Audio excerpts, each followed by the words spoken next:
Today let's talk about dengue fever and its prevention. So dengue fever is caused by a virus that is transmitted via mosquitoes, typically the Aedes aegypti, and it is a viral fever that typically presents with high-grade fever that is more than 102 to 103 degrees Fahrenheit, and also presents with headache and retroorbital pain, that is pain behind your eyeballs, and also presents with body pains and also with severe stomach pain. So typically it starts off with incubation period from the mosquito of around 7 to 10 days from the bite, and then presents off with high grade fever with headaches, and the child's first symptom will be reduced appetite along with fever.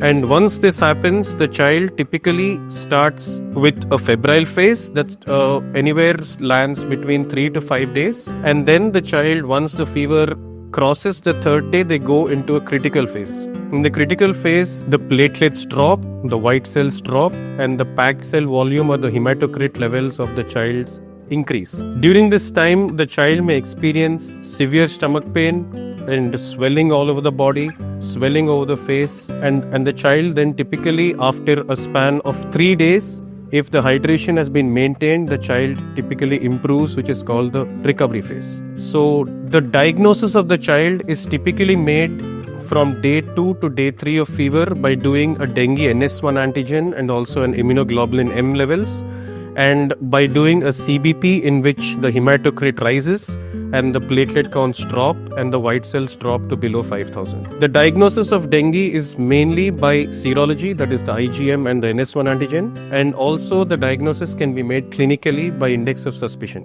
During the recovery phase and during the febrile phase, the child may have developed rashes over the body, which also is an index of suspicion for dengue. The treatment of dengue does not include antibiotics because it is a virus. The treatment of dengue is only hydration. So the child has to be hydrated properly.